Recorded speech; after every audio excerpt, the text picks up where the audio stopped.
Okay, so we're on verse 127.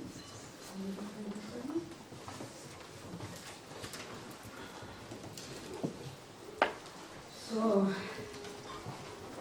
here's one here in the bachelor.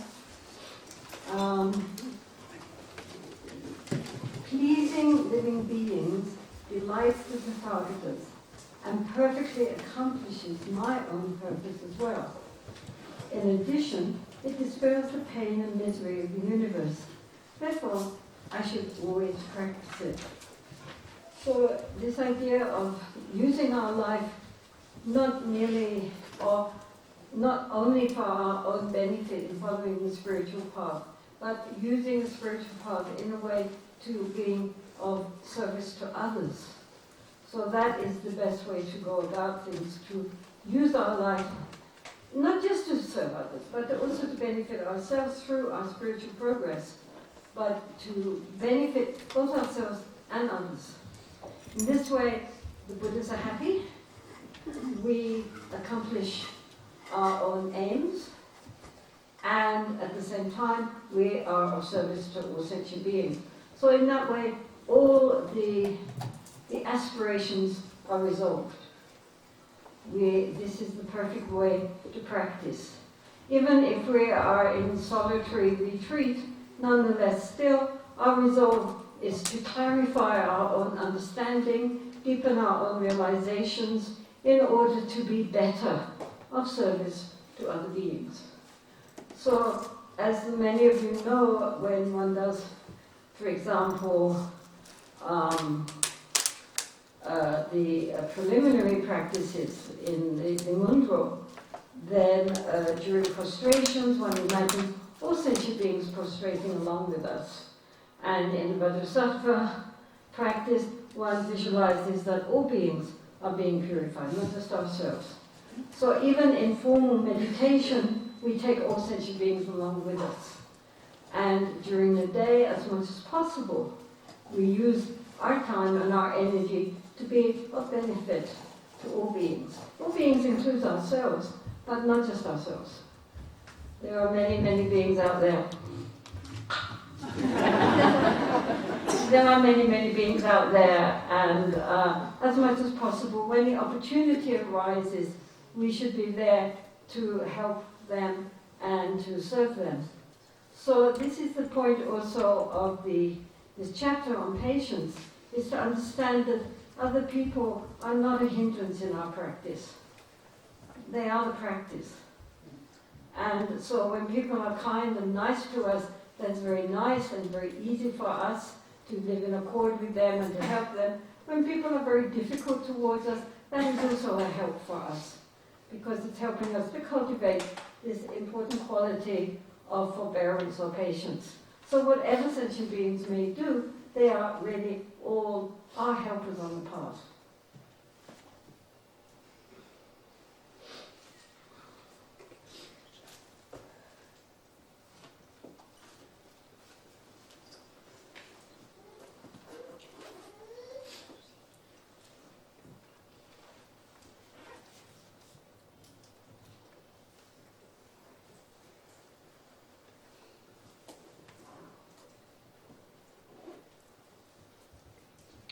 When some king's man tyrannizes the populace, the far-sighted among them cannot retaliate, because that man is not alone, and his power is the king's power.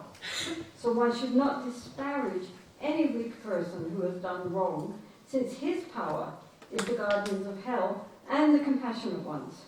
Therefore, one should please sentient beings, just as a servant would a hot-tempered king. The problem is that we have to be careful how we respond to other beings, because always either we are serving the Buddhas and Bodhisattvas through our forbearance and our patience, or else we are serving the lower realms, the forces of darkness, by being angry and upset and acting unskillfully. So it's not a matter of whether we are skillful or whether we are unskillful, whether our reactions are wholesome or unwholesome. Nobody can dictate to us. Only we ourselves can decide in each situation which way we're going to go. but to appreciate that the difficulties, again and again and again and again, he's saying it and I'm saying it, the difficulties which we experience from other people and from situations, if we are skillful, can turn out to be our best opportunities.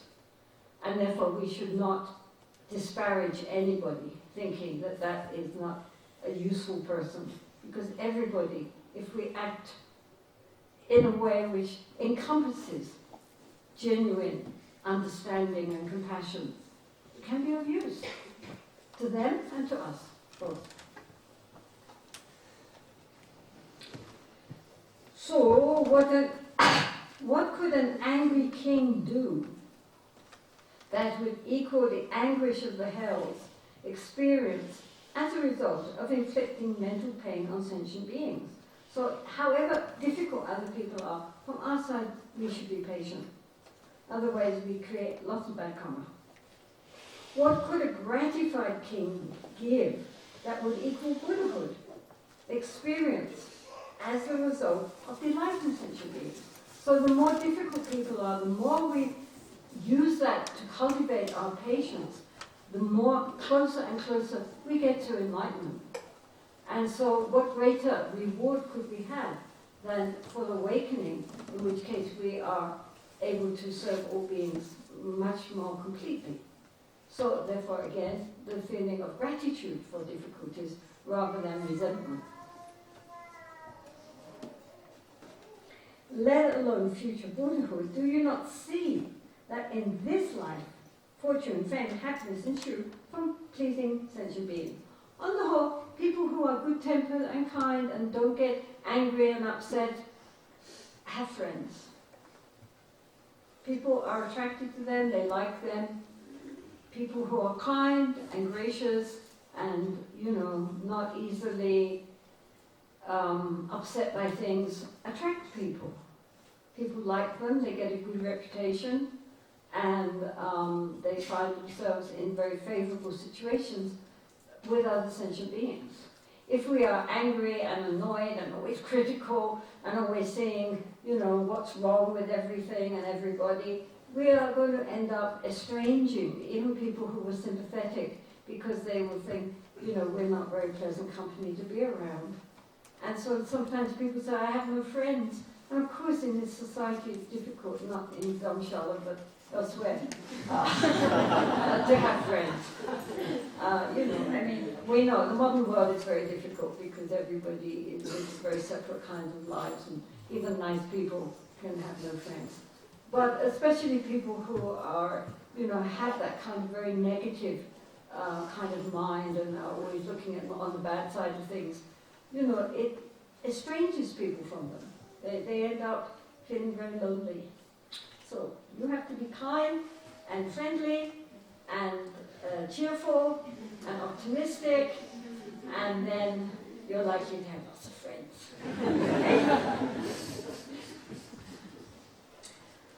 While transmigrating, a patient person attains beauty, health, charisma, long life, and the abundant joy of a Chakravarti. A Chakravarti is a universal king, but it means somebody with a lot of power. So while we are going through endless lifetimes, maybe not this lifetime, but the result of being patient and forbearing and kind in the face of difficulties is that we will have all these good things happening to us, such as beauty, health, charisma, long life, and a very influential position. So that's just the kind of sugar that is being dangled.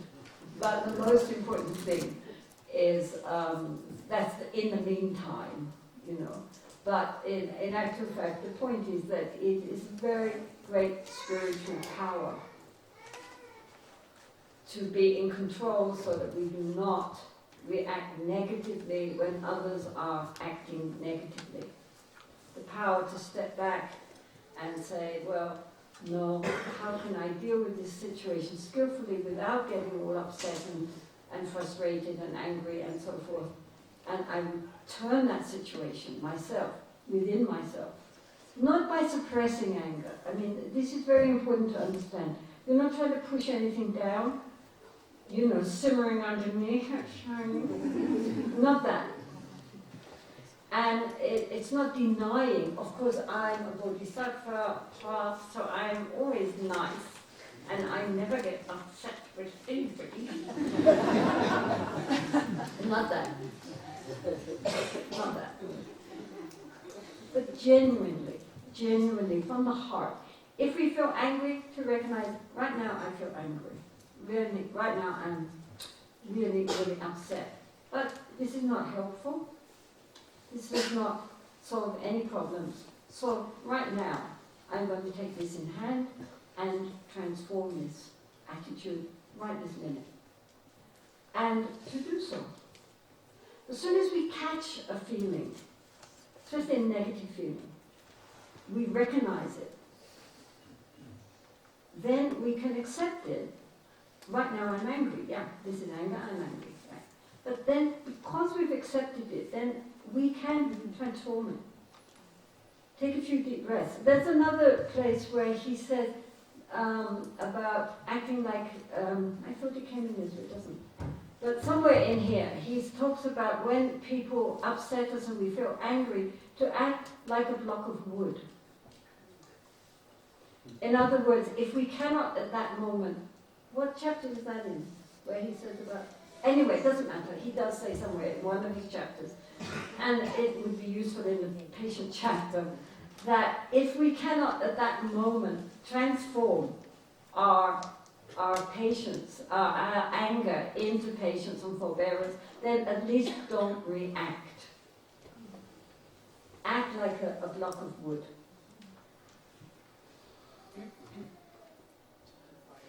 Not reacting at all is much better than reacting in anger. So even if at that moment we cannot transform it genuinely into patience and forbearance, we can just not react. Maybe. Oh, of what chapter? Okay, garden alertness. So in the mindfulness chapter, he deals with this thing that if really something overtakes us and we would otherwise be very, very upset and angry, and we cannot in that moment transform it, then at least we shouldn't react. We should just not react. Okay. Follow the breath. And then later, when things have calmed down inside, we can work out how we can transform that emotion. But in the meantime, at least if we can't do good, we can do not harm. This is the point. That we should be able to not create more problems on top of the problem which is already coming to us. So this, as I say, now I'm going to do the questions, but the point is that, as I keep saying, and it's here as part of the path to a being coming fully enlightened, this question of dealing with an emotion which almost everybody feels, of being upset and angry, and especially of hating people. Hatred is a worse emotion than anger, mere anger. Anger can rise and then fall, but hatred is something very deep and very dark. It's really a poison. Someone who's nursing hatred in their heart is really in trouble. And so, therefore, we should make strong efforts in whatever way we can to transform that, dissolve that emotion into something much more life-giving. It's a very dark emotion. Hatred, more than anger. Anger is kind of bright red, but hatred is black. And so we should be very careful to nurture our mind. The most precious thing we have is our mind. And therefore we should be very careful to see that we cultivate not by suppression, but by seeing clearly and transforming our negative emotions into positive ones. Because that's very much a part of the past. So good luck.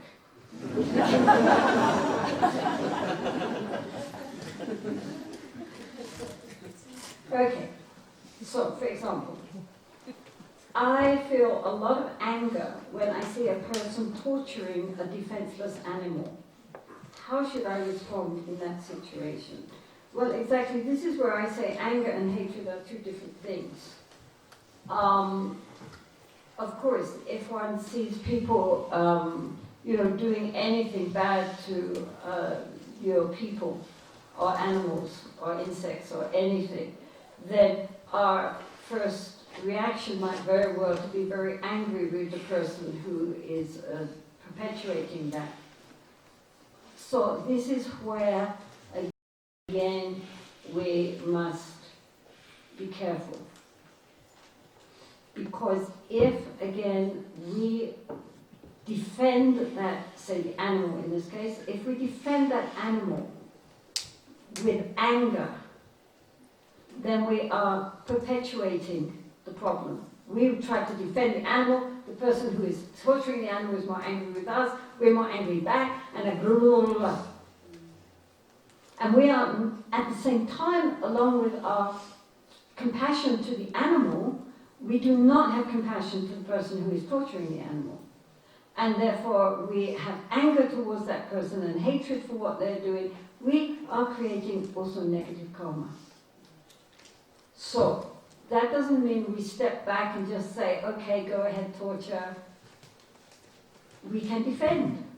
And we can defend very strongly. But the root should not be anger. The root should be compassion. Compassion for the animal, compassion for the person who enjoys torturing the animal. Because that person is not in a good state. And that person is creating a lot of negative karma. Next time maybe he will be reborn as an animal that will be tortured. You don't know. Anyway, even if you don't believe in future lives, you can see in this lifetime, anyone who enjoys torturing animals is not in a good state. Would you want that mind? Would you want to have a mind that enjoys torturing other beings? The answer would be no. So then, compassion. Imagine having a mind like that, that would do that sort of thing, even think of doing that sort of thing. So, we can be very, like Mahakala, we can be very forceful in our opposition. We can even pretend to be angry. But we're not angry. One time, my Lama Khampa Rinpoche, he was a very big Lama, very powerful, but very sweet, very gentle, always very, very gentle. But everyone was frightened of him. Even I was frightened of him. I was his secretary. And somebody would say, Rinpoche wants to see you, and I could, and I knew he was so sweet. He was always sweet. And other Tibetans would say, why is it Rinpoche is so lovely, but we're always so frightened? And there's a reason, but it was not to do with his anger, it was to do with the fact that he was an emanation of a lawful aspect of Guru Rinpoche. Then you talk. Anyway, one time I was going to see him, and Chujang Rinpoche said, oh, maybe better not go in because Rinpoche has been shouting at this man and he's very angry. And Chujang was very nervous. And then I've got to go and see Rinpoche about this. So I knocked on the door and I went in and Rinpoche was sitting there quietly smiling. And then they said to me, people are so stupid sometimes and they want to do things which are the opposite of what they should do. And it's just going to cause them problems and harm. And sometimes you have to pretend to be really angry in order to get them to recognize what they should have to do and make them do it. And I go, well, that's how it is. We can pretend to be angry in order to stop people doing unskillful things. As long as we're not really angry. And it's just skillful means. Like a mother, as I said, or a father with the child. They can scold the child and pretend to be very angry. Not really angry. They love the child. But because they have deeper insight and understanding of what the child is doing, they have to stop the child from doing that. And if the child, by being nice and say, darling, don't do that, the kid doesn't care, you have to be very thoughtful, and then they stop. So likewise this with if you see people doing something which is really very, very bad and unwholesome, have compassion for both sides, and then act in a way which is appropriate to stop such things happening, if you can. If you can't, then just go away and meditate on deep compassion from both sides. I mean, like the horrible things people do to animals, as well as to each other. Sometimes we can't do anything about it. But we can have compassion for both sides, not just for the poor victim, but also for the perpetrator. If we can help, we help. If we can't, at least we can have compassion. I mean, we cannot solve all the problems of the world because, this is samsara and we're all the victims of our own karma.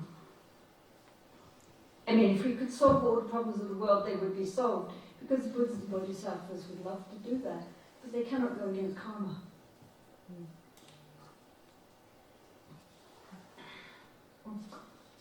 Are there specific techniques on how to transform anger, aversion, impatience that won't harm oneself? None of these harm yourself. Especially those who have tendencies to hold on to negative emotions and not express them. Repressions and depressions. It seems a fine line here that we should be aware of. To be specific, I can practice patience waiting in line, but have strong aversion to needy, dull, negative energies. And I'm sure the best way to be there for these people without feeling depleted and agitated. Loving kindness, for God's sake, all of you, practice loving kindness.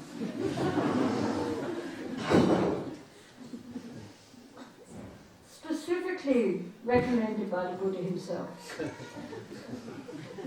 Starting with ourselves.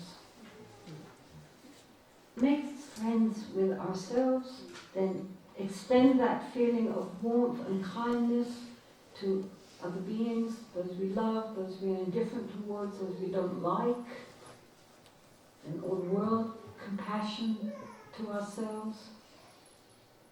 Loving kindness means may we be happy.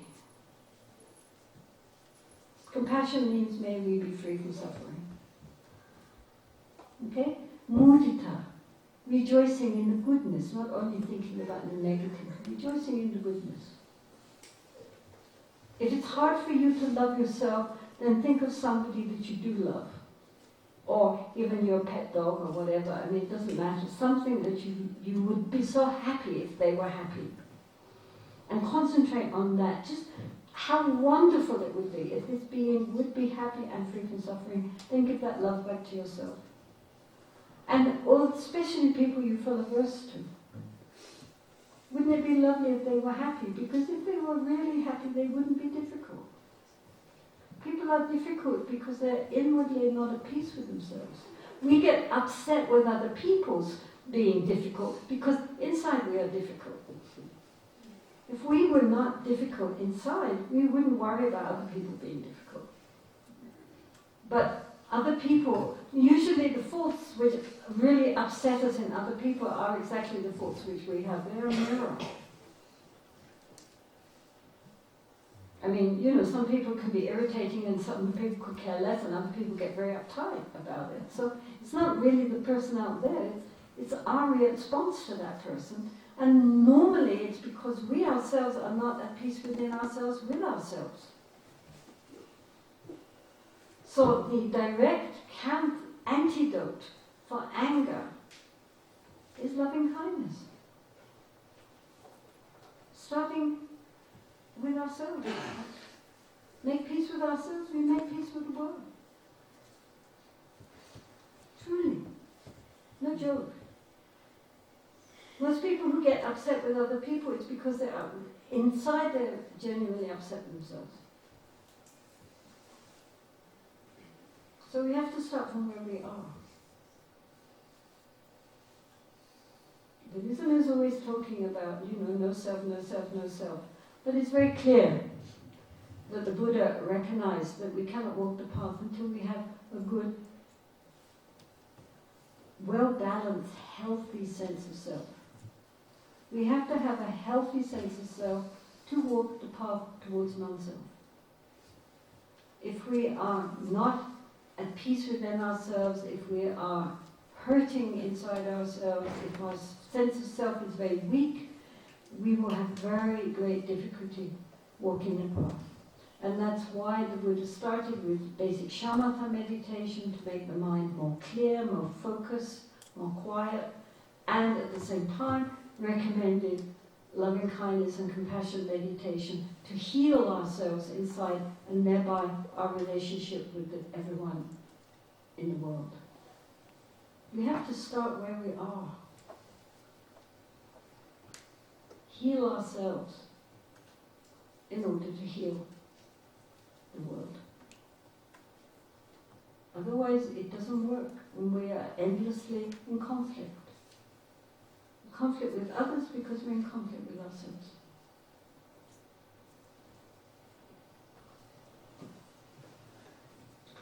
If it can be remedied, why be unhappy? If it can't be remedied, why bother? What's the use of being unhappy? How can we discriminate what can be remedied and what can't? Why worry? Well, normally the problem is that people worry. And what he's saying is that if there's a solution, then, obviously there's nothing to worry about because you've already found the solution. There's not a solution. If there really is no solution, then it's no good worrying, putting worry on top of the fact that there's a problem. We have to accept that there's a problem. I mean, we usually can know the difference.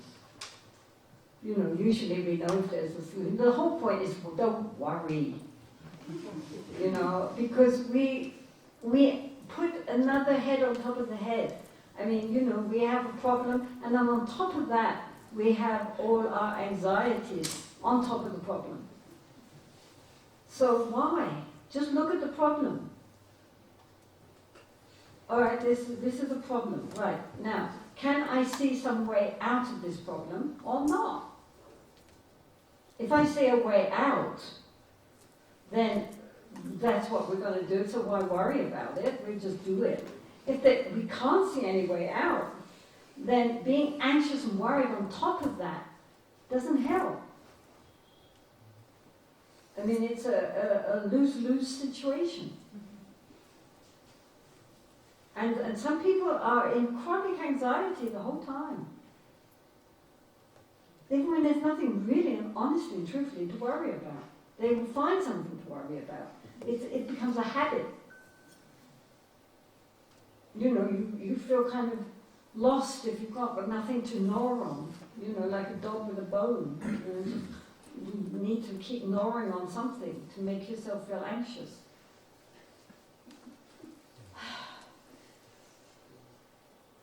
Just relax. Most of the problems we worry about never happen anyway. And if they do come up, we'll deal with it some way. I mean, almost everything can be dealt with if we keep, a quiet mind. And if it really is very, very difficult, then we accept, okay, it's difficult. Never mind. Why should life always be easy? The problem is not the situation. The problem is the anxiety around the situation. So, if we drop the anxiety, we're just left with a situation and how to deal with it skillfully.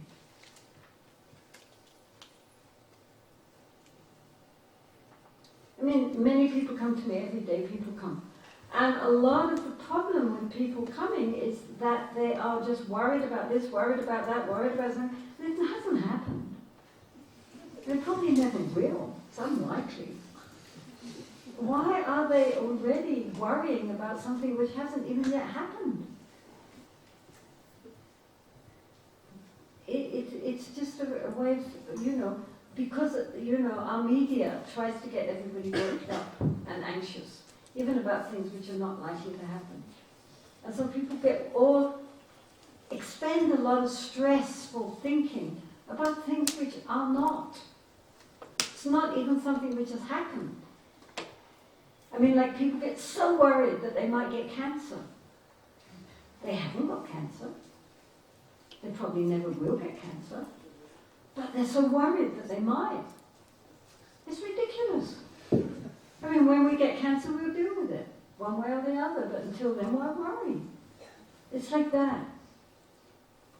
Because there's so much talk about cancer, and all these checkups all the time to make sure you haven't got it. And then, you never can appreciate the fact that you're perfectly healthy. Do you understand what I'm saying?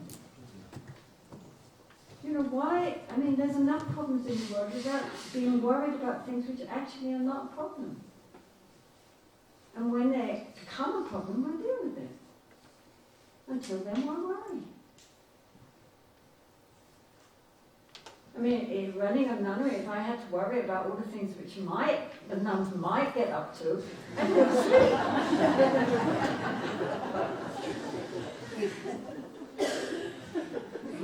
I mean, they haven't yet, so I'm sure I won't. But if they do, then I'll worry about it. But until then, I don't need to worry. If something happens, we deal with it. Until it happens, we don't have to deal with it or even think about it. It's not going to happen yet. Probably never will happen. So why worry? What is the virtuous state or emotion one should experience after an accomplishment, given that pride is a poison to the mind? Yes, but appreciation is not a poison. Appreciation and gratitude is not a poison. So when one does a virtuous deed in Buddhism, in Theravada countries also, they say sadhu, sadhu, sadhu. Well done, well done, well done. And they rejoice. Just as when we do bad things, we show remorse and regret and promise not to do that again. When we do good things, we think to ourselves, good, I'm glad I did that. Now in future I must do more. That's all. You don't have to go around promoting it and advertising, but there is a sense of self-satisfaction. That's not pride. As Shantideva himself says, pride is an affliction, but confidence is not an affliction.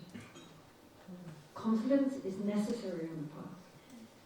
And we get confidence by knowing that we can do what is good, as well as recognizing that sometimes we act unskillfully. When we act unskillfully, we feel regret. When we act skillfully, we rejoice. We rejoice in our own virtue, we rejoice in the other. As I said, it's like growing a garden. If we're only looking at the weeds and we ignore the good plants, then the good plants will wither from lack of attention. If we are pulling out the weeds, but at the same time we water and encourage the good plants. And we appreciate the good plants. We appreciate the goodness in ourselves as well as the things which need to be dealt with. So we don't only focus on what's wrong, because then we get depressed. Okay, like I get really angry sometimes and upset, but I'm generous. That's good. I can be more generous. That's not pride, that's just accepting the goodness in us. Just as we appreciate the goodness in others. When we see people doing good things, we rejoice for them. Very important that we don't, it's not a self-cherishing mind. That is appreciating ourselves, giving ourselves encouragement. Because if we only think of what's wrong and we ignore what's right, then we end up with a very distorted view of our potential.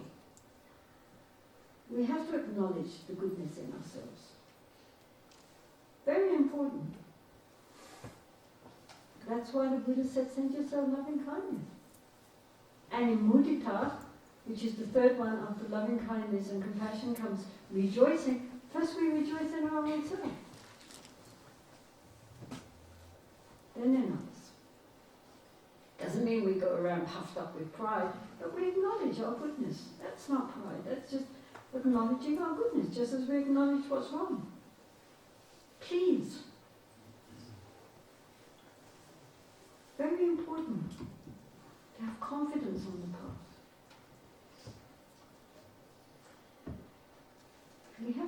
encourage ourselves, make friends with ourselves, see the goodness in ourselves. Courage more and more.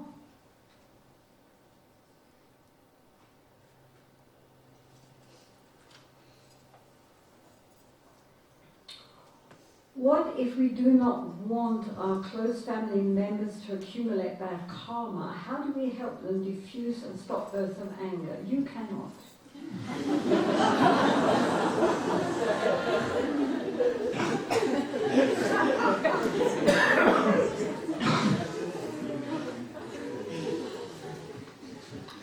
Honestly, we have enough trouble trying to change ourselves.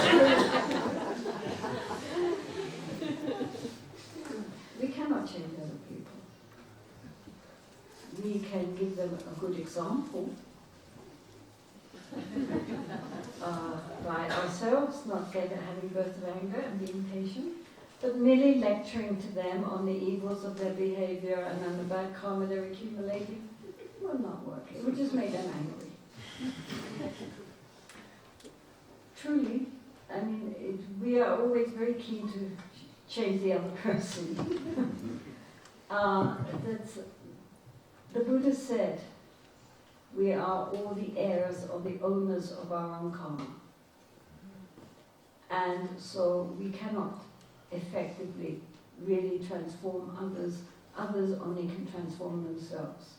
We can try to help a little bit if they are receptive by, maybe suggesting they watch some appropriate thing on YouTube or read the right kind of book or something. I mean, we can encourage if they are interested. But beyond that, we can't do much to change others. How hard we have trying to change ourselves. It looks much easier changing somebody else. If only they were okay, then I would be okay. Really and truly, within only limited, you can encourage, but if people are not interested, then there's not much we can do. If they are interested, yes, you can open up opportunities for them to learn more about it. But if they don't want to learn, then we can't force them. So, the best we can do is to give a good example. As with children, the best example you can give to children is your own example, not what you say, but how they act, because that's what children look at. You can go on up to children about being kind and generous and good-natured, but if you're not kind and generous and good-natured, the children will not be. Hard to be. You're looking at your mother, how she acts. Don't you listen to her words, you listen to watch her actions, eh? Thich Nhat Hanh, when he has any retreats, he tells the parents to bring the children. And then the first talk he gives is to the children. And then he gives the children to his more advanced students. And they play and have games, mindfulness games and things like this. We're trying to introduce this for our little nuns to teach them to be a bit more mindful. But he says to the children, you watch your parents and see if they're mindful or not, and if they're not, you tell them. Poor parents! They get upset, the children say, well, you're supposed to be mindful. So the children are teaching the parents. Right? It's very difficult to change others. It's very difficult to change ourselves. So how to speak of changing others, except by a good example.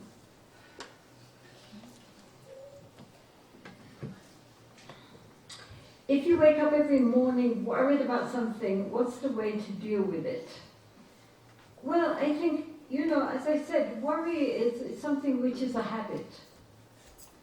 So if you wake up in the morning worried about something, sit and meditate. Just watch the breath. Be conscious that at this moment, what's happening? We're sitting. We're breathing. We know we're breathing. Nothing's happening bad. Just sitting quietly. Breathing in, breathing out.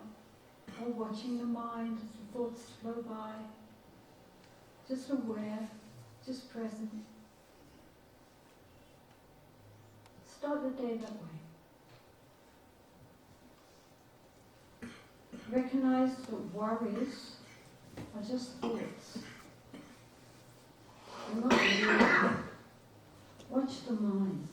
See how the thoughts just flow through the mind. Don't grasp at the thoughts. Just watch. Thoughts rise up. Thoughts dissolve again. They're flowing like a river. They're not me. They're not mine. They're just thoughts. Energy. Pulsations of energy flowing through. They're not real. All our worries are not real. As I said, so much of what we worry about never happens. And if it does happen, we'll deal with it when it happens. Recognize that all our worries, when thoughts of worry come up in our mind, say to ourselves, thoughts of worry, and drop them. Don't follow them, don't feed them. It's just habit. It's bad habit. So start the day by sitting quietly and sending loving kindness to oneself, to all the world. Change the pattern. Recognize worries are not real. They're probably never going to happen, and even if they do, so what?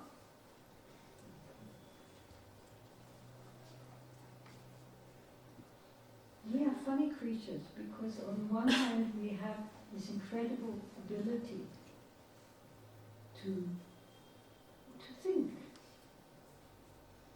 We language. Then we misuse it. And it takes over.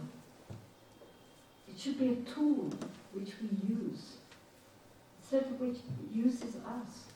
It becomes the master. We're the slaves of our mind, instead of being master of our mind. This is what meditation is for. To make us realize that our thoughts are just that. Just thoughts. Not real. Not me, not mine. To be used when we need them. We don't need to always be thinking. And if we are thinking and the thoughts are unproductive, we change them. We have to learn how to become the masters of our own mind. We live in our mind. Why are we slaves?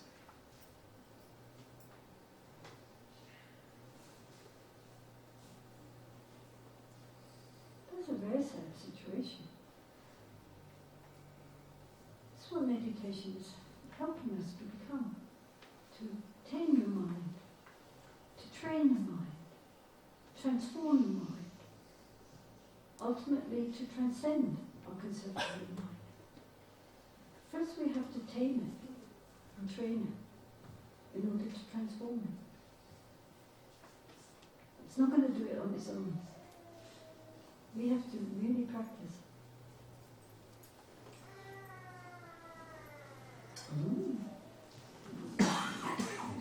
Do you still feel anger and greed? Oh me, I'm useless. Don't look to me. Dharma life well lived. But anger was never really my big deal. I mean, it's not that. I'm more, my real fault is laziness. I'm very lazy, spiritually speaking. That's my real fault, more than any other fault. Other faults, of course, we all have anger, we all have greed, we all have jealousy, blah, blah, blah. But really, yeah. Laziness is good. Anyway, never mind. We keep going. We have many lifetimes, so we can keep going.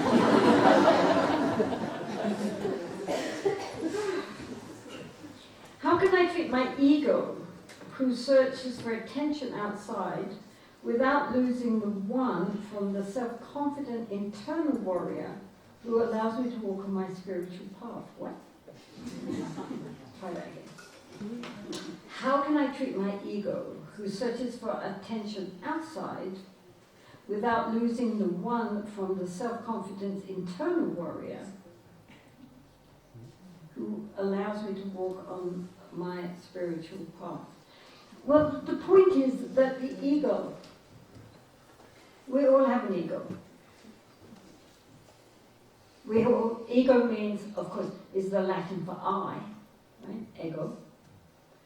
But we all have a sense of self, which we think is true, is real, is enduring. Things happen to it, it does things. The Buddha said that way of seeing ourselves, the ego, which is the super subject, of which everyone else is the object, the other, is our primordial ignorance. Things are not like that. Okay. This does not mean we do not exist. Of course we do exist, but we do not exist how we imagine we exist. That's the problem. Okay. Meantime, to say, I have no ego. Ego is all a delusion. It's very nice, but it doesn't know who's saying I have no ego. The ego. Right? The ego has decided I'm not going to exist. Right? I mean, that's nonsense. Okay? So the point is, until we reach a very high level of realization, in the Pali Canon it would be that of an arahat, who has realized nirvana. In the Mahayana Sutras, it would be that of an 8th level Bodhisattva. Until then, who is walking the path? I am. Right? The ego is walking. Who is aspiring to full enlightenment for the sake of all beings? The ego. Who is trying to overcome anger and cultivate patience?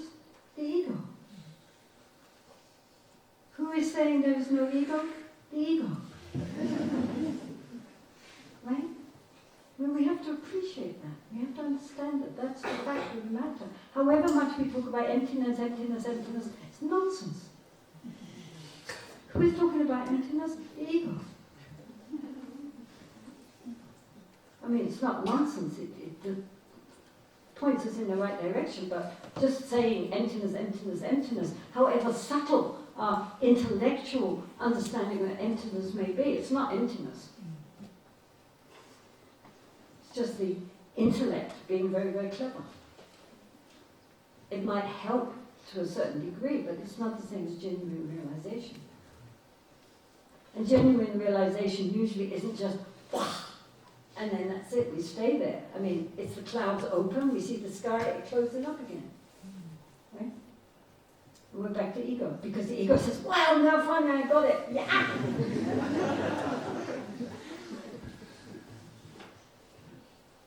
I'm not so worried. I mean, the point is that who is going to be walking the path towards non-ego is the ego. But, yes. But unless we identify with the mere I. What does it mean? It's just a word. Mere I. Oh, well, I hit you, and you hit me. You know, it's no good saying, oh, there's mere I. I think gradually we can Gradually. But it's wearing away. But who is wearing away? It's the ego that's wearing away. But it's our wisdom. Yeah, but you know, the wisdom is very covered. I look at these ways that people react. There's no, I mean, you know, intellectually understand. But down here, where is it? Yeah. It takes time. But in the meantime, who is studying? Who is debating? Who wants to win the debate? I do.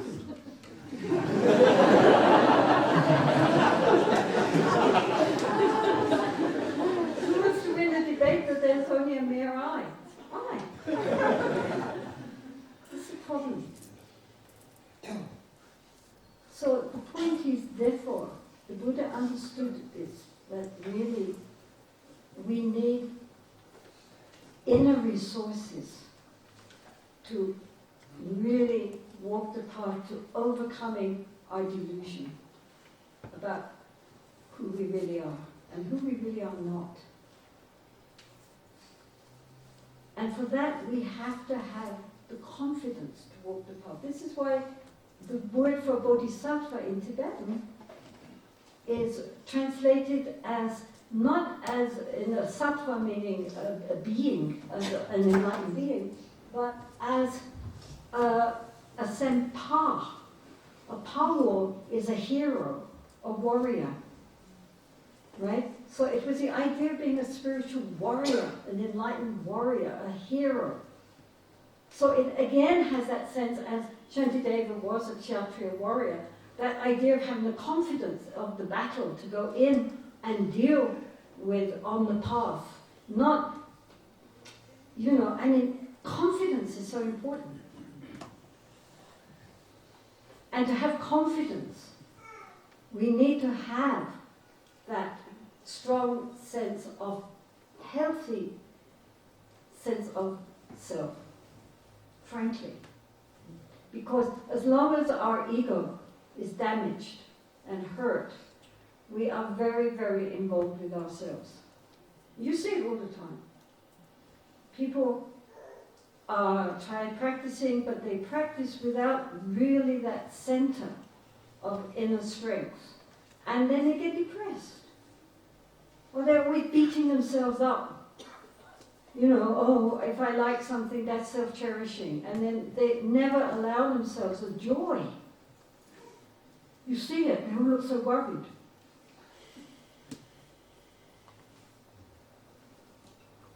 That doesn't destroy the ego.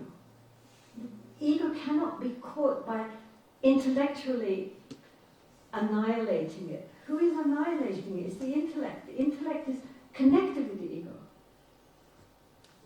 The ego cannot be destroyed by beating it up, by depriving it, by criticizing it.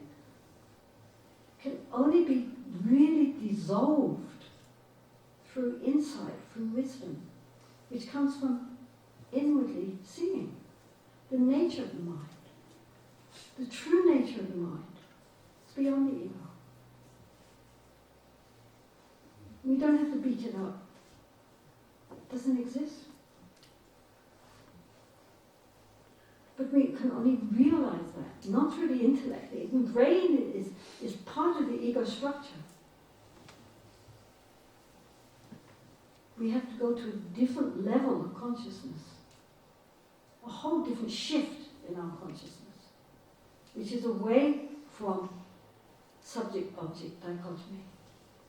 That can only be done through an inner healthiness and balance. When you see the great masters, these people, they have that effortless wisdom and compassion, which is not structured on merely their learning, but it's structured on their deep, deep inner realization. There's nothing wrong with learning. All our nuns are studying very hard, they're very sincere, they're really working very hard. Intellectually, I understand everything. But if they don't actually sit and look and discover the nature of the mind, it will still always be up in the head. Very, very clever. But it won't transform. All the great masters, yogis and scholars, who have genuinely manifest the path, are those who have not only intellectually understood, but have especially experientially understood. Because it's the experience in the end that counts. That's what transforms us. It's even just that breakthrough. In all Buddhist schools, including in the Theravada, the first glimpse of nirvana, or the nature of the mind, is called entering the stream. After that, we cannot fall back into lower realms. Then there's a once return, a non-returner, and an arahat. But the first breakthrough, the entering the stream towards enlightenment, is where, for the first moment, you glimpse nirvana. Nirvana is the same as the nature of the mind, or emptiness, or anything you want to call it. I mean, it's just words, putting labels on space. In the Mahayana, then it is this entering, the first glimpse of actual reality, which is entering onto the first bhumi, And that is when we actually experience, not talk about or think about, but actually experience that level of awareness which is beyond any duality, which is primordially existent, which is not I versus other. Because that's when truly the ego cannot exist in that level. It's not there. The problem is that after that, usually the ego grasps onto the realization again. And so again and again and again we have to do it. Some people just stay in that level. Most people, it's just a glimpse. But it's a big shift in consciousness because now we know what we're talking about. Before that, we've been very, very clever analyzing it all and understanding it on an intellectual level. When we understand it on an experiential level, our whole life has changed. Many people quite spontaneously have had a realization of nature and mind, completely changed their lives. They might not even have been Buddhists. But because of past life karma, they, in this lifetime, for some reason, they just realized it. And then everything changed because what was so important, no longer important. And something which is beyond anything they could have conceptually thought about has suddenly become manifest. And even if it lasts for a very short time, everything is turned upside down and inside out. And in that level, the ego cannot exist. It's beyond, literally beyond thought. Cannot think about it. Cannot name it. It's beyond concepts. As the Buddha said, it's the unconditioned, the unborn, the deathless, which is our true nature.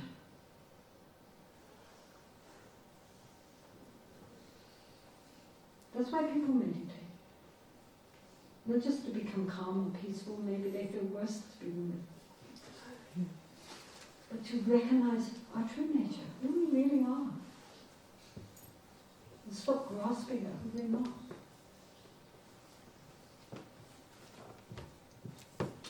So, be kind to yourself and not worry, but recognize that whatever inside or outside the ego ultimately is not what you think it is. It just isn't. But it cannot be understood by the intellect. It can be directly realized. Merely intellectual understanding at the time of death will help not at all. One time I went to see Trijang Rinpoche, who was the Dalai Lama's junior tutor, and he said to me, "Who is your Lama?" And I said, "Come to Rinpoche." And he said, "Oh, Kagyapa." Yes. Well, the thing with Kagyapas is they practice. That's the thing with Kagyapas. Then he turned to his secretary and he said, "At the time of death, what will help us? A head full of book knowledge or genuine realization in the heart?" And then he said, "We all study too much." He said, "Not necessary. Learn 1 or 2 books, including Bodhisattva, and then just go away and realize it, because that's the only thing that would be of benefit to yourself and all beings in this lifetime and no future lifetimes." That's true. Doesn't mean we don't get on studying, but nonetheless, ultimately, unless we actually realize it in our own depth of our being, it's not going to help us. It sets us on the right path, but it's not the path to total enlightenment unless we can experientially know it within ourselves. Otherwise we just are adding more and more and more knowledge on top of all the knowledge we already have, and then so what? Who cares? Just clever mental gymnastics if we're not very, very careful.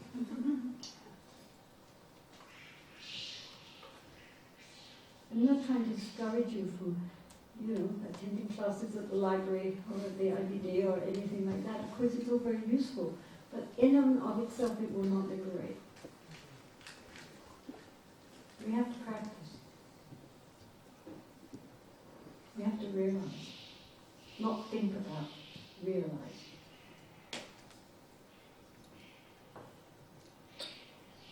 End of lecture. As I'm in. Well, how does Buddhism see PTSD? What to do about it? That means post-traumatic syndromes. Again, it's back to loving kindness, loving kindness and compassion meditations, if they're done skillfully and properly, are very healing. They're very, very healing for our sense of injury and hurt. Obviously the supreme remedy would be to realize the nature of the mind, but in the meantime, just to heal ourselves and our sense of hurt, it can really help. But sometimes people need psychotherapy, frankly. If people are really in a lot of trauma, maybe meditation is the last thing they need, because they can't deal with the pain which comes up. And so first they need to heal that before they can go further. But nonetheless, loving kindness meditation doesn't hurt, and it can be very helpful if it's taught skillfully. It's a balm, at least. It's not a complete cure, but it can be a balm on top of the wound. People are in, how can we deal with grief and sorrow? We feel about the suffering of others we see all around us. Well, that's it. I always say, look at the Dalai Lama. Look at the Dalai Lama, all the time. Apart from the burden of all the poor Tibetan people, he has all these people from all around the world telling him sad things. And when he hears it, he cries. He has total empathy and compassion for them. But 5 minutes later, he's joking with them. And they all come out with big smiles, because why? He takes all their suffering in on themselves. But he doesn't sit there like a heavy rock, because he has wisdom. And so therefore, however much suffering he has, he can take it and transform it into empathy, compassion, and joy. I have a friend in Pune who is a Catholic nun. Her name is Sister Lucy Currier. And she takes care of, she has now about 39 homes. She started when I first knew her, she only had one. In which she takes in just about everybody who is rejected by society. So she has women who have been abused and thrown out. She has people who are crazy.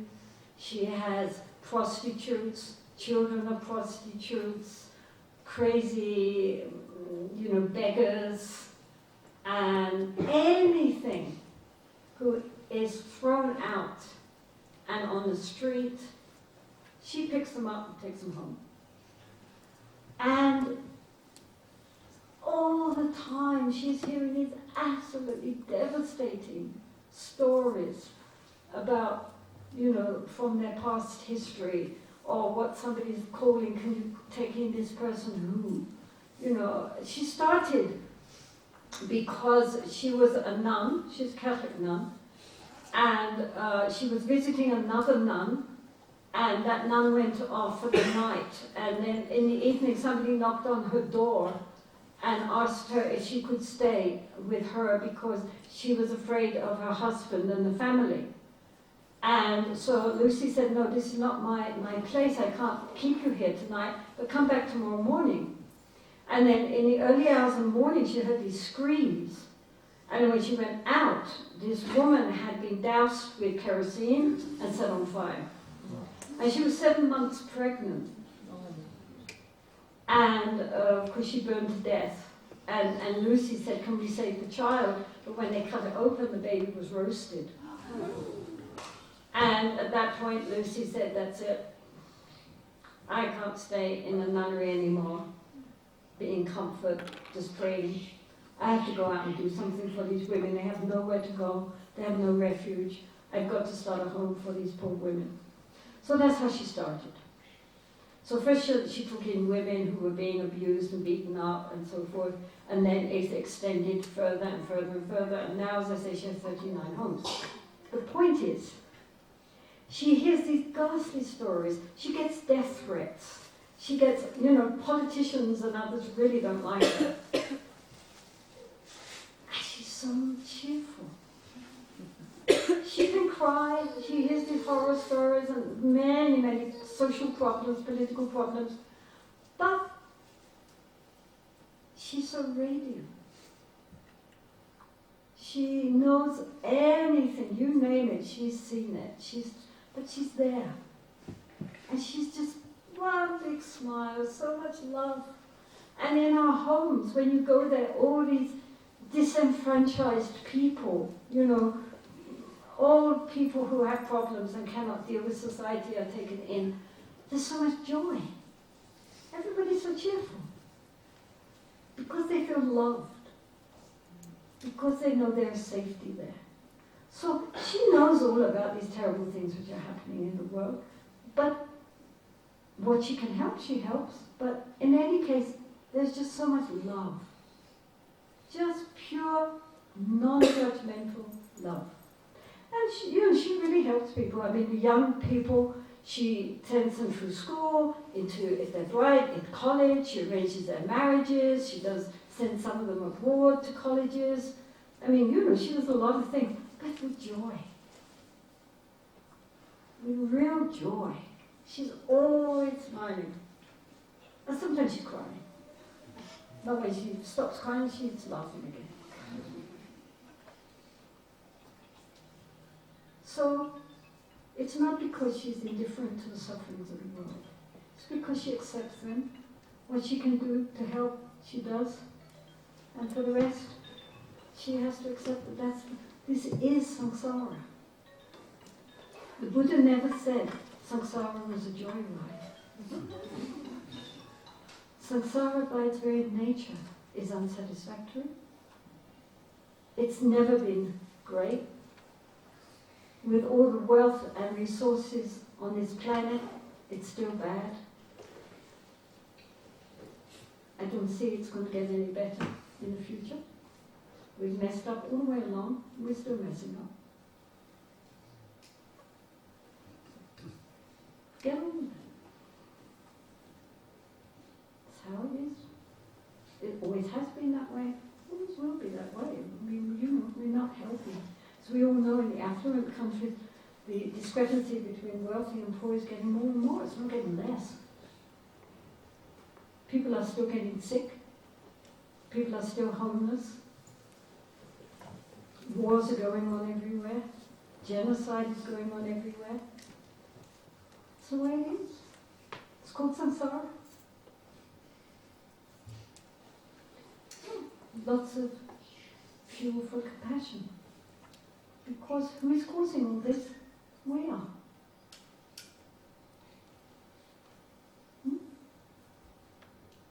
Even the planet sending difficult climatic changes. Why? Because of us. What we're doing to our planet. The planet fights back.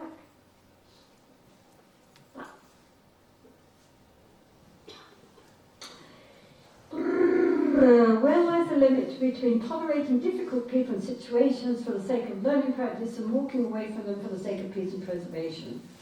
Well, we can do both.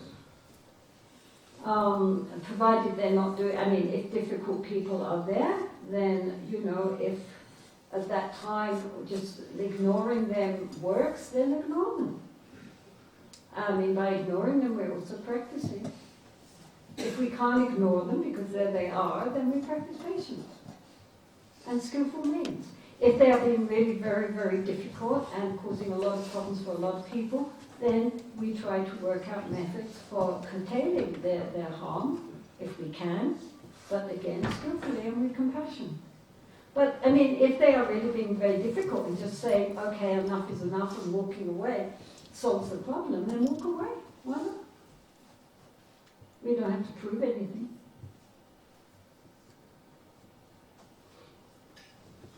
In the face of an aggressive world, nations coming for your land, it is not duty willing to fight, or else evil spreads. Well, of course, I mean, when I was in Ladakh at one Buddhist conference called the Annual Drukpa Council, a lot of army people came from Ladakh, Ladakhi army.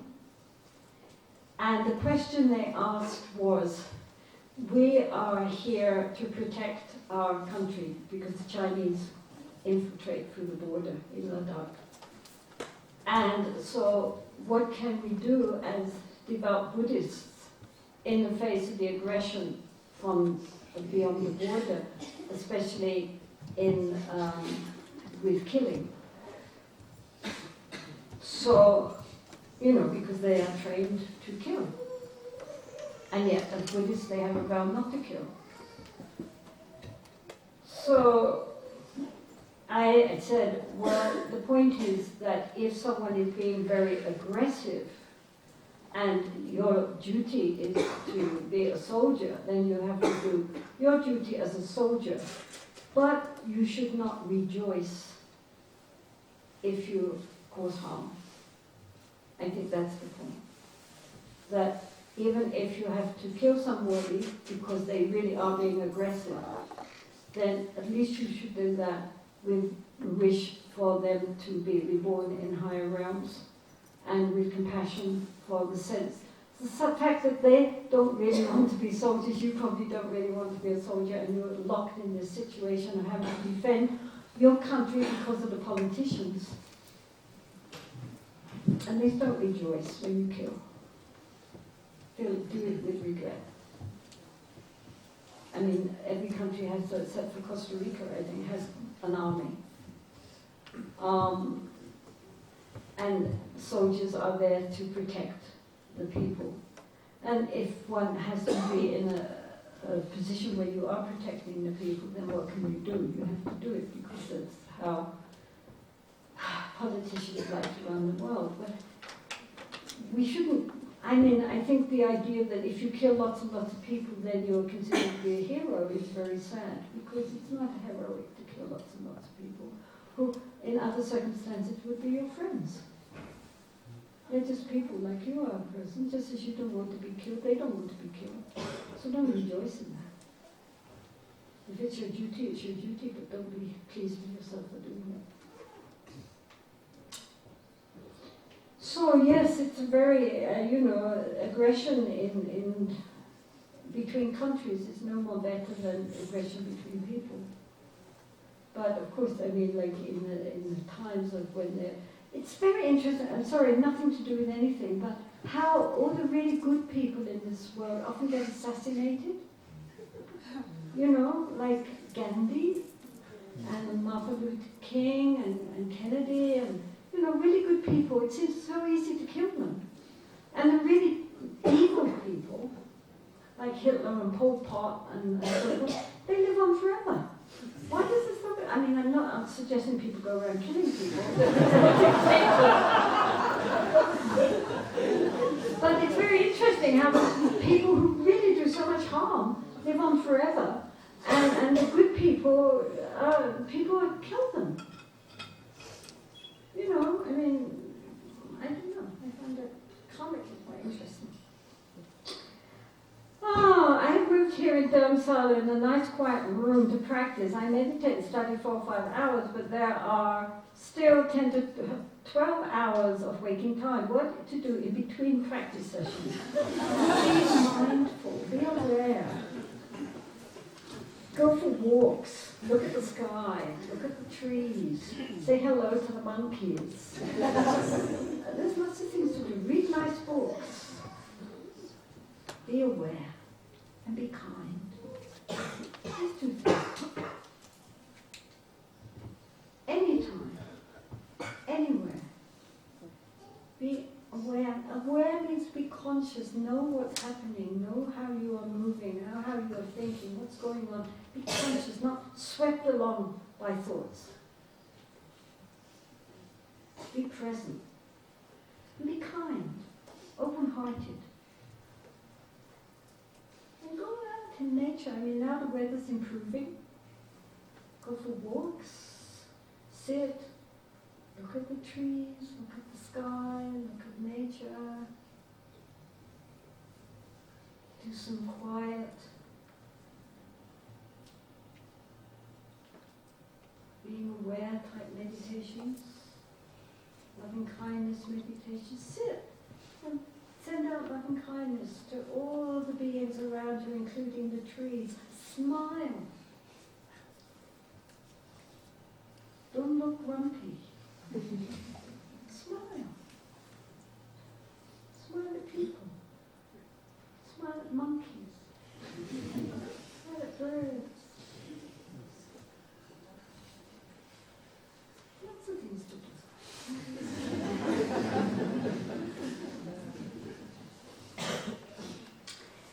How can you know if your anger is righteous, and does that make it acceptable? Watch out. A lot of people are filled, as they say themselves, with righteous indignation, with righteous anger. So if they're not angry about one injustice, they'll find another injustice to be angry about. So there's always something you can get upset about. Always something you can feel enraged and righteous about. It's very dangerous. Most people, his point is like, for example, if one is campaigning for something like peace, then if you're campaigning for peace because you're angry with people who are not peaceful, then you're not peaceful. And the problem with people with righteous anger is that I'm right. Therefore, you're wrong. So already there's conflict. And we don't hear the other person because we're right. We don't listen to the other side. We don't try to find compromise. We are so charged up on our white horse with our sword in our hand. We don't notice the other person, their point of view, how they see things, where their viewpoint comes from. And we're fueled up with what? With anger, and with hatred of their views. So that's already negative. And people who are filled with righteous indignation are very self-righteous.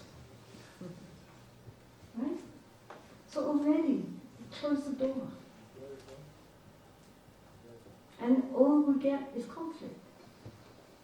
Now, if they are motivated not by anger, but by compassion, then that's a different thing. Then they also have very powerful energy, but it's a positive energy, which allows them to hear others, see other points of view, look for compromise, and so forth.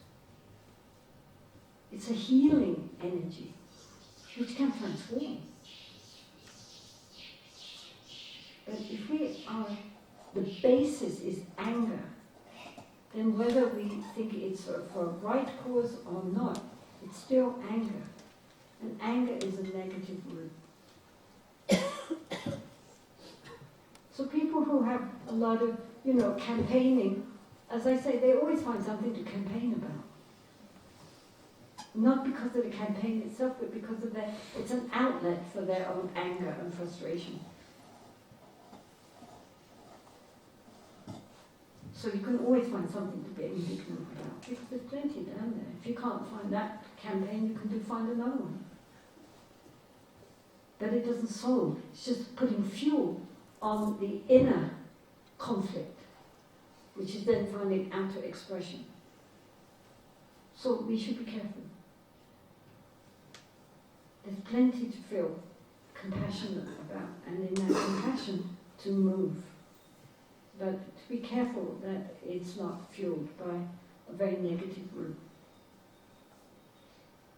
The anger there is anger. Anger is anger. problem if we hate people who do this or hate people who do that. Just hate them. And that ultimately cannot lead to really positive results. It's always going to have some problems there because it's based on a misperception. So we should be careful.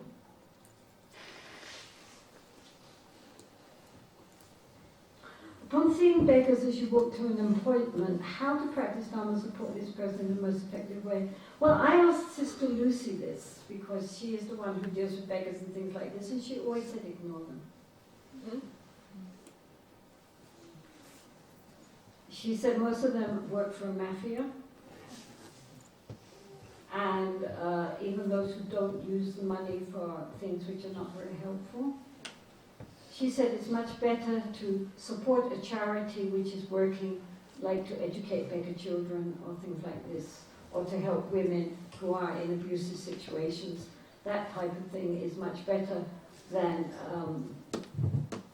supporting. I mean, this is something because living in India, we always have this problem. There are beggars everywhere. I used to always support lepers because, people don't become lepers because they wish to. They get leprosy and it's a very terrible thing. But also lepers are usually quite cheerful. The lepers we used to know in Kanpur are not there anymore. But they were always very friendly and chatty and everybody liked them and they were, one always supported them because it's a hard life being a leper.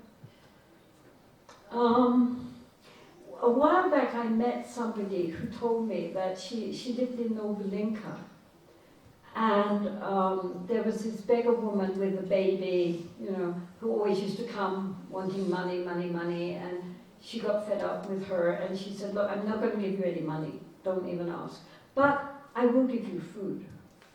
So she took her to a shop and she bought her raw rice and dal and other things like this, and she gave it to her and she said, here, take that.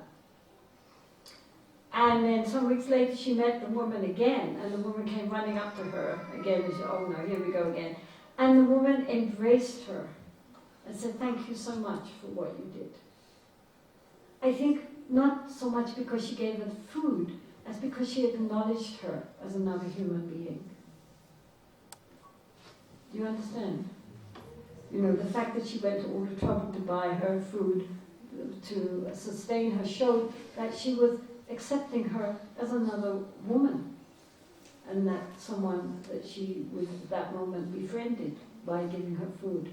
So that's what the woman was grateful for. I think much more than the gift of the rice and the dal was the gift of humanity at that time. So it's a problem. Around the world, everywhere you go, it's not just India, London, New York, anywhere, there are beggars now. And I think the most important thing is whether we give or we don't give, is to acknowledge them as people. If you know Hindi, joke with them. Tease them, make them laugh. Treat them as people. They're human beings, just like us.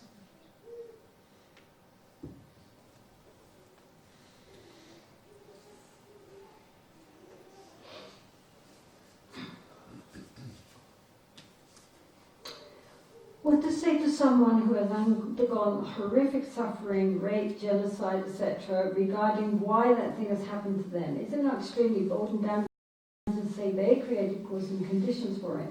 Well, if they're not ready to accept that, then of course it doesn't help. If what they need is to feel, to find words which are healing for them. A Buddhist environment and maybe a Hindu environment, people are much more open to accepting that what is happening to them is the result of causes and conditions which they themselves have made. After all, throughout the time there has been endless, since history has begun, there's been genocide, there has been rape, there have been all these murders and terrible things happening. Or, what happened to the people who did those things? they're still being recycled. And, so then those very horrific karmic seeds which have been planted have to come back at some point. But if people are not ready to accept their own part in what happened, it doesn't mean we lack compassion for them, but nonetheless, this could not happen if we ourselves have not created the cause and conditions for these things to happen. If we cannot accept that, then don't mention it. Don't have to mention it. I mean, if it's helpful, then you can say it. If it's not helpful, don't say it. Just give them the love and the caring and the try to help them to overcome it through their own, however, for psychiatry or through meditation, through loving kindness, through being cherishing and kind, through help, whatever. I mean, we don't have to say, well, actually, we are all the heirs to our own karma. For some people, especially, if they get very sick, if they recognize that this is clearing away negative karma, they find that a consolation. Other people would not find that a consolation. If they don't find that a consolation, don't say it. Don't have to.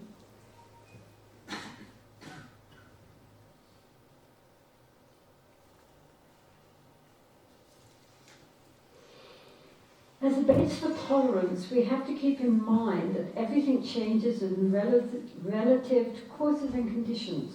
But isn't it true that some things are unquestionably wrong, raping girls, killing animals? Of course they are. I'm not saying that we condone what people do.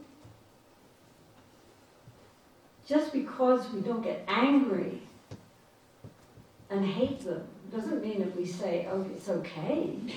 It's not okay. It's extremely not okay. Of course it's not. Tolerance doesn't mean we condone. Tolerance doesn't mean we say it's okay, it's all right. It's not all right. It's all wrong. But simply getting angry and wanting to retaliate or hating that person causes us to create very negative karma, and at the same time it does maybe creates more negative karma from them. If we're angry with them, they will be angry back again, and that makes it even worse karma. But just because we tolerance in the sense of not getting all angry, but it doesn't mean that we allow them to get away with it, just so that we can show how patient we are. Of course, we deal with the situation. We deal with the situation sometimes very strongly, very firmly. But the motivation behind the action is a clarity of seeing the repercussions of their actions on the perpetrator as well as the victim. And therefore, this open compassion towards all concerned. What a mess. Doesn't mean we allow it or that we justify it. But that how we respond is based on wisdom. Not just on, brute reactions. We need to bring a clarity into the situation. But of course, if people are doing wrong things, we should try to stop them. Of course we should. But not with hatred. Please don't misunderstand. Forbearance doesn't mean that we allow people to do what they like or say it's all right. That's not what we're saying. What we're saying is that if we get angry with people who are acting badly, we are just creating more bad karma. We're just creating worse situations. So somebody has to have some clear view of how to act appropriately. And it's not coming from them, it has to come from us. And by doing that, we also are able to deepen our understanding, deepen our sympathy, deepen our empathy, and deepen our skill in dealing with difficult situations.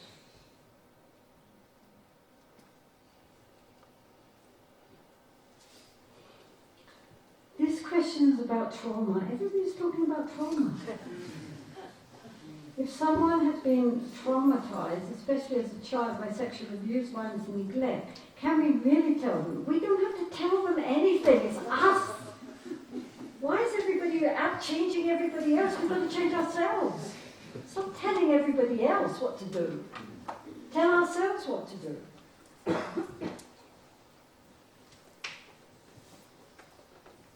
This is all about dealing with our own mind and our afflictions. Not about telling everybody else how to lead their life. Shantideva is talking to himself. He keeps saying, oh mind, talking to himself.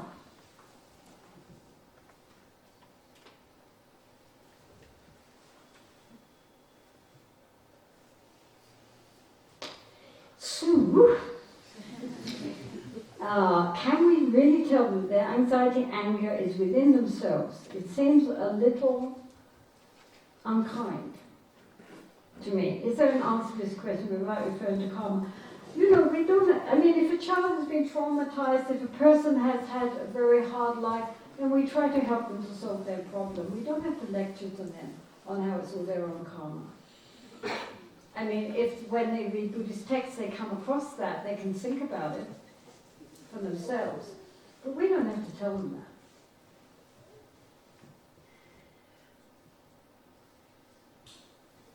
We work out how to deal skillfully with traumatized people. And often, actually, you know, modern types of psychotherapy sometimes can help people, sometimes they don't help people. It depends on the state of the person and the kind of trauma they went through. Sometimes meditation can help. Sometimes meditation makes it worse because things come up. You know, people imagine when they do shamatha meditation they're going to be all peaceful and calm, but in fact they might end up worse because as the surface begins to calm down, then all the monsters rise from the deep. So, you know, we can end up feeling worse before we feel better. Loving kindness can help, but only if it's guided properly, so we learn how to do it properly.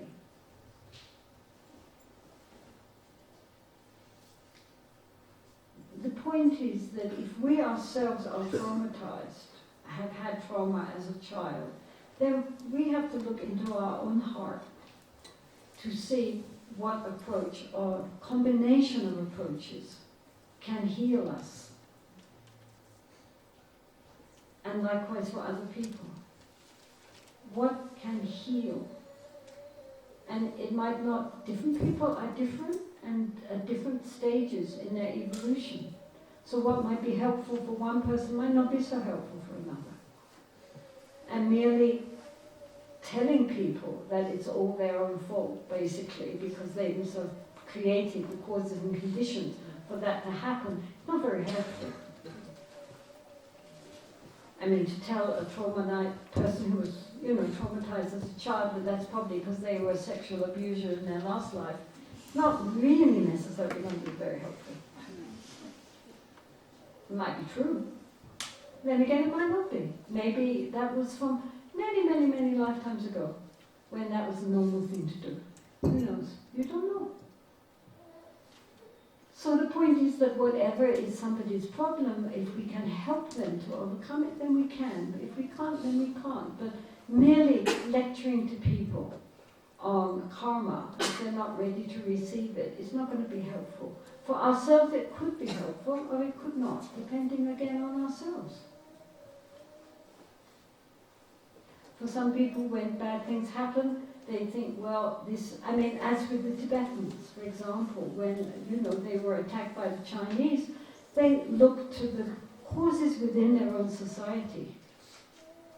And they said, well, we brought this on ourselves because of we did this and we did that and we killed this one and we did that one. and we made really very negative karma as a society. Therefore, this is the result of that. And for them, that was helpful. They didn't just have to blame someone else, they could also take responsibility for what had happened to themselves. It depends. Some people find that very helpful to take responsibility. Some people are not ready to do that. People are different. But we certainly don't have to stand in the place of somebody lecturing to somebody and saying, if they are already traumatized, telling them it's all their own fault anyway. I don't think that's very helpful. Who's telling us we have to tell anybody anything? Except you have to come here and I'm telling you everything.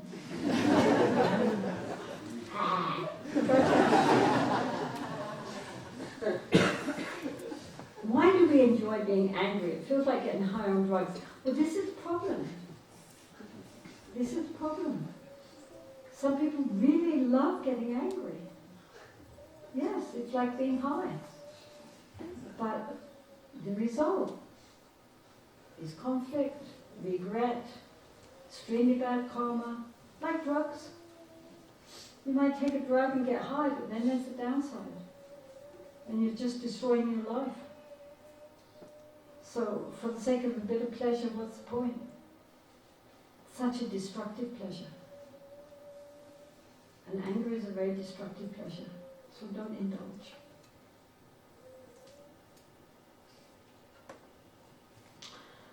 For someone who has realized emptiness and still feels anger attachment or has diluted at least a little bit, the point is that, we can realize emptiness, we can realize the nature of the mind, but until we are in that state 24 hours, 7 days, 365 days of the year, we've still got work to do. My Lama said, when we realize the nature of the mind, in other words, when we realize the empty clarity of the mind, then we can start to meditate. That's the beginning. It's not the end. Right? Before that, we're playing around trying to get the pieces fitting together. Once they're all fitted together, even for a moment, then we know, that's it.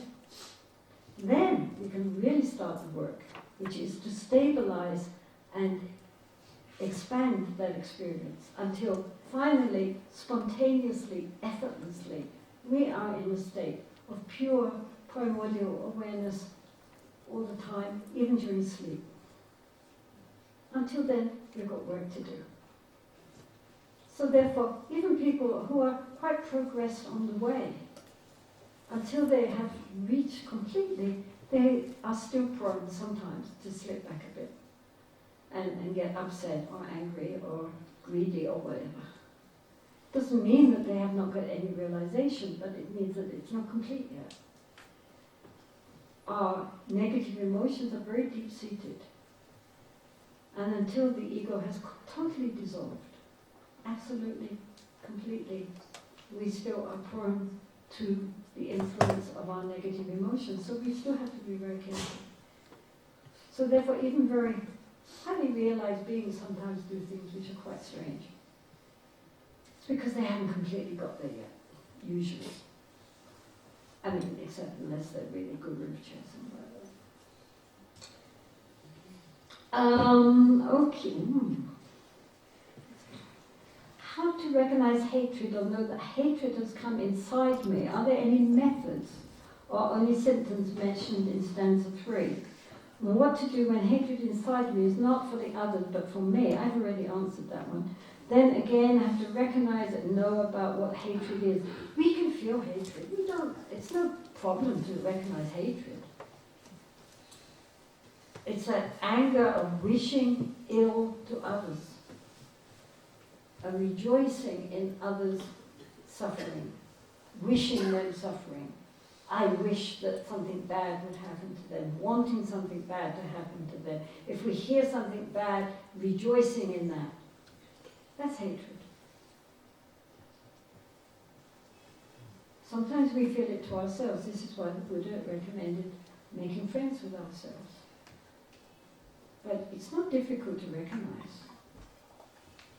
It's not wishing well for others. Somebody we don't like and we want something bad to happen to them. If we hear something bad is happening, we rejoice. We sit there thinking how good it would be if something nasty happened, planning something nasty, anything. I mean, there are degrees, but the point is the wish for something suffering to come to another sentient being, or if we hear that they are suffering, being pleased about that. That's a nasty, nasty mental state. And we should also not feel like that towards ourselves. Of course not. There's no point in hating ourselves. We have to accept ourselves, be friends with ourselves, encourage ourselves.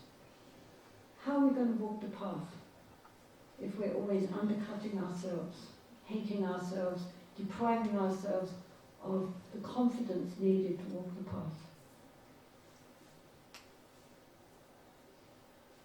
As again I say, this is why the Buddha started by saying, first we start with loving kindness. Starting with ourselves, we have to make friends, because that's what's going to walk the path. The ego is walking the path towards non-ego. Has to be a healthy, balanced sense of self. Then the ego can be healthy and dissolve. If it's injured, it won't dissolve. We will get caught up in flagellating ourselves. Flagellating ourselves, beating ourselves up, is not reducing ego. It's enhancing ego while telling ourselves we're reducing ego. Me, me, me. People who are in a state where they don't like themselves, where they are trying to really, not are injured in their sense of self, are always thinking about themselves. As I often say, it's like if we have an injured limb. If we break our leg, then it's in a cast, we can't use it, and it hurts. And so we're always thinking about it. We're always very conscious of the leg. Because it's injured. And it's pretty useless because we can't use it. But when the leg is healed, then we can use it. We can, run, skip and jump. And we're not thinking about the leg. The leg is there, but we're not thinking leg, leg, leg. Why? Because it's a healthy leg. Likewise, if our ego is healthy, then we don't have to think about the ego, we're thinking about others. Others are much more interesting and important.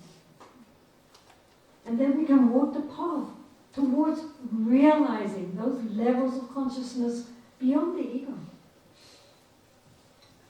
And recognizing that the ego really is just a fabrication of our mind. It's not something real and existent from its own side. But there has to be a confidence there in order to walk the path towards that realization. Otherwise, just thinking about it's not going to work.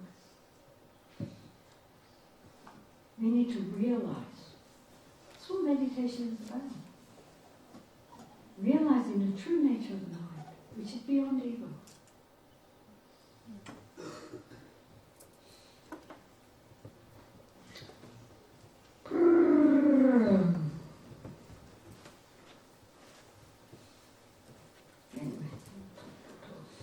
I must comment further on how the irritable monk became kind and gentle upon following advice to become a yogi.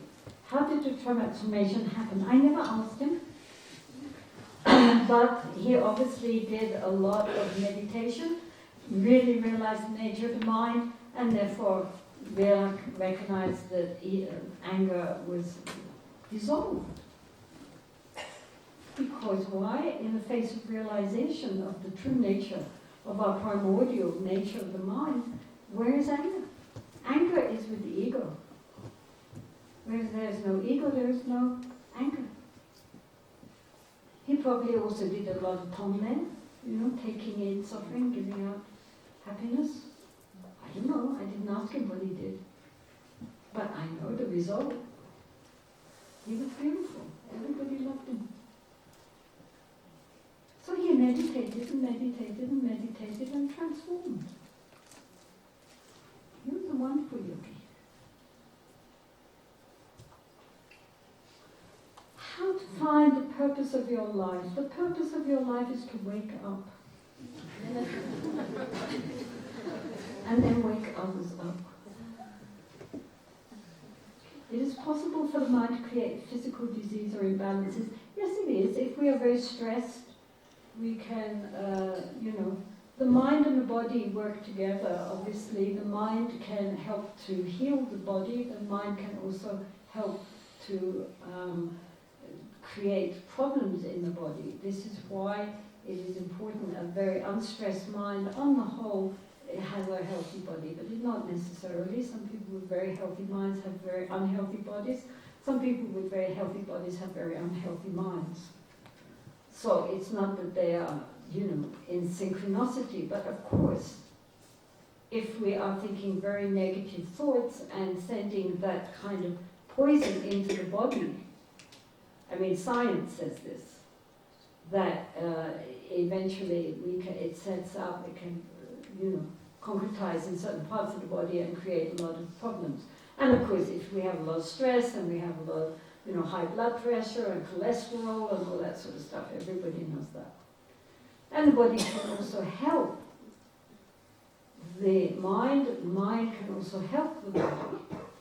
But they are not, it doesn't mean that just because one has, it's very good in meditation, for example, that therefore necessarily one will always have a healthy body.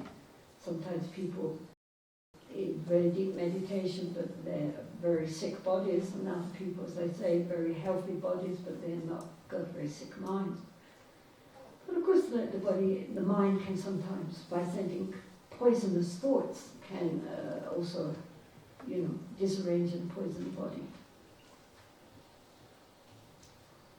Apart from one's own suffering, there's the suffering generated by seeing other people suffering, witnessing Dharma and practicing. What's the way of alchemy of this kind of suffering?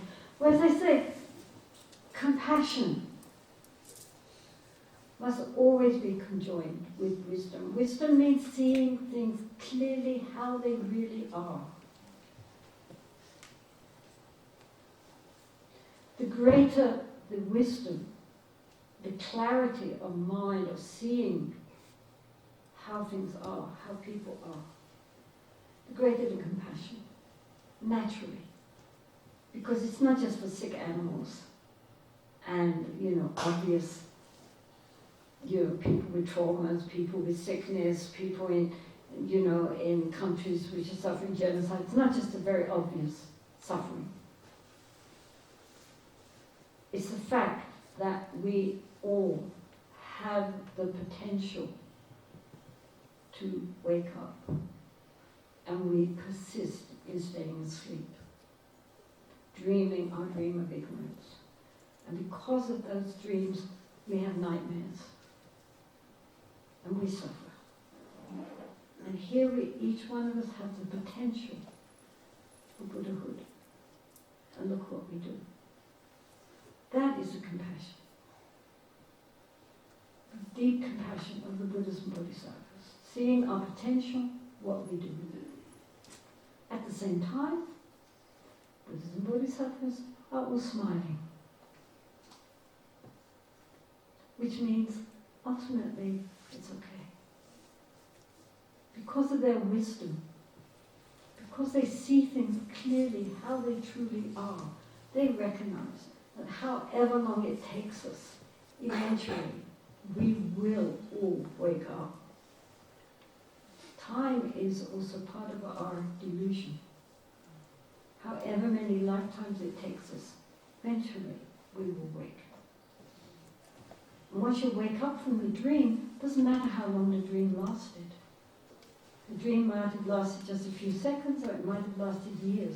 When you wake up, that's the end. You're awake. So that's why the Buddhas smile. Because they know it's all a dream. We'll wake up someday.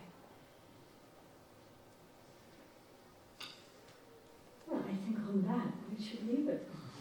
Please wake up.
So thank you all very much for